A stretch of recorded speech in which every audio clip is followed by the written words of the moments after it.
Hello, I myself Hemant Vishwakarma, Sri Uma Vidya Mandir Uच्चतर Madhyamik Vidyalaya Hartpur. Today we are taking poem Report of an Adjudged Case, Part 2nd, Class 10th English Medium. Report of an Adjudged Case, इसके poet William copper है। जैसा कि मैंने बता दिया आपको part 1 में, इनका जन्म 1730 में हुआ था एंड मृत्यु 1800 में हुई थी। इसके 4 स्टेंजा हम पहले पार्ट में पढ़ चुके हैं। इसके बाकी के 4 स्टेंजा इस पार्ट में हम पढ़ रहे हैं। तो आइए शुरू करते हैं। Again would your lordship a moment suppose is a case that has happened and may be again। ये इतना टुकड़ा ब्रैकेट में दिया। That the visage or countenance had not a nose, pray who would or who could wear spectacles then। इस stanza को समझते हैं हम।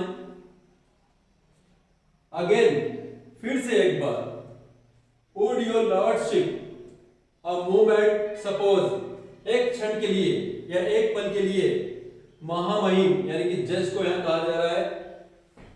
सोचिए, is a case that has happened, जो अभी तक केस हुआ है, केस चल रहा था, and may be again, और आगे जो भी होना है।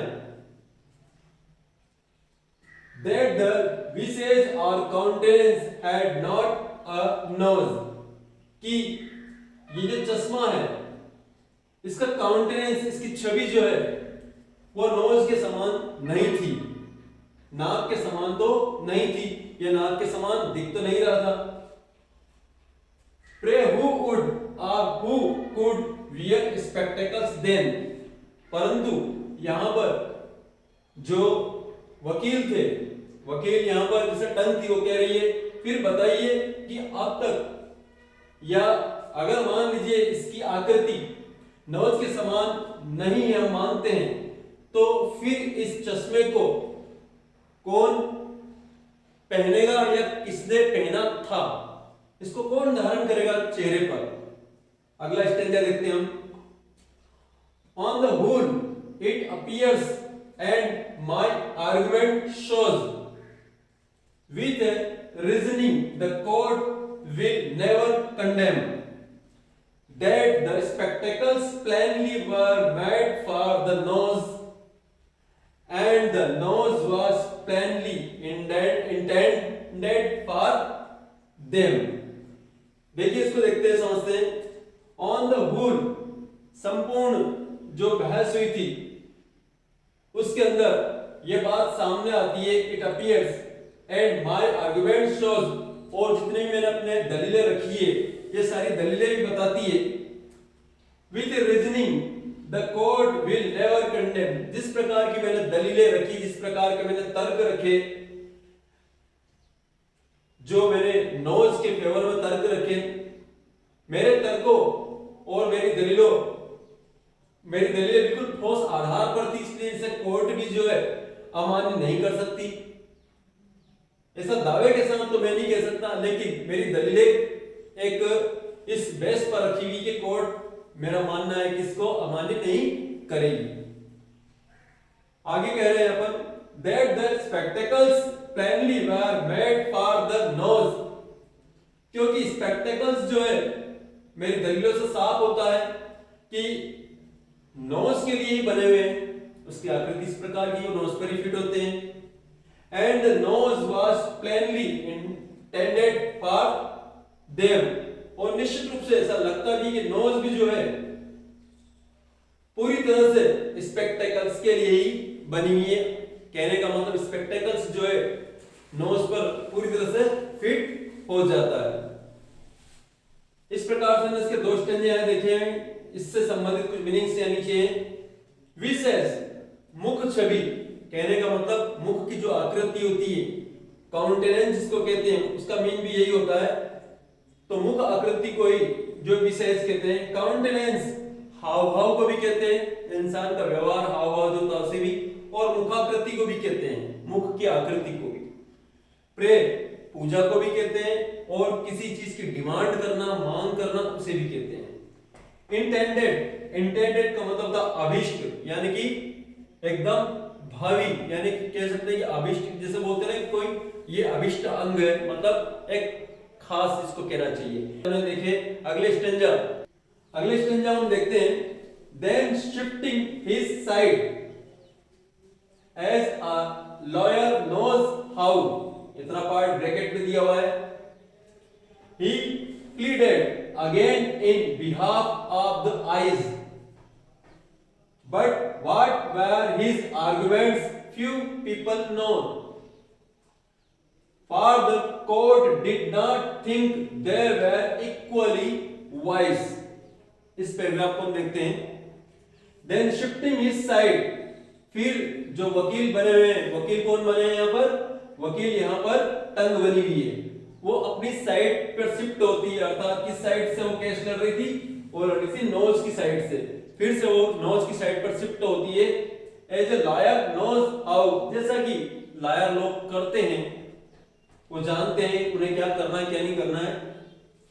ही प्लीडेड अगेन, वो दोबारा से यहाँ पर अपनी दलीलें रखते हैं, इन बिहाफ ऑफ द आइज, यहाँ कुछ जैसा कि दलीलें किस प्रकार से रखी जाती है, कुछ जो है पक्ष में बोला जाता है, कुछ विपक्ष वाले के लिए बोला जाता है। तो यहां पर जो है वकील साहब जो है, जो टंग बनी हुई है, वो यहाँ पर कुछ आंखों के लिए भी अपनी दलीलें यहाँ रखते हैं।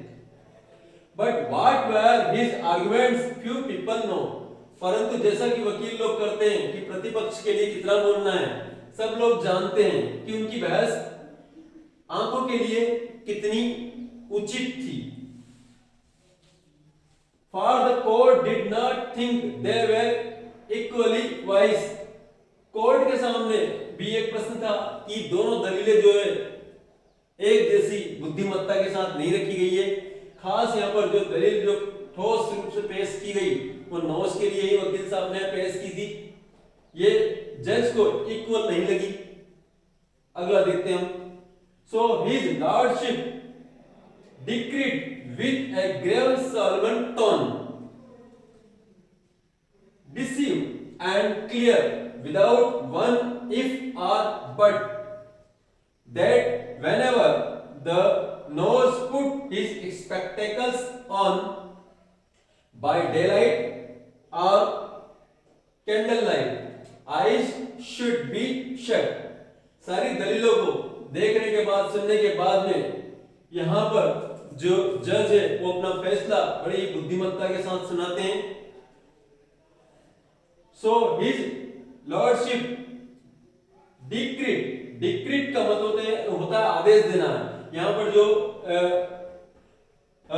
जज है वो यहां पर आदेश सुनाते हैं with a grave solemn tone, एक गंभीर सोच विचार के बाद, decisive and clear without one if or but, एकदम सोचा समझा साफ साफ फैसला जिसके अंदर कोई किंतु परंतु नहीं है, एकदम क्लियर फैसला सुनाते हैं।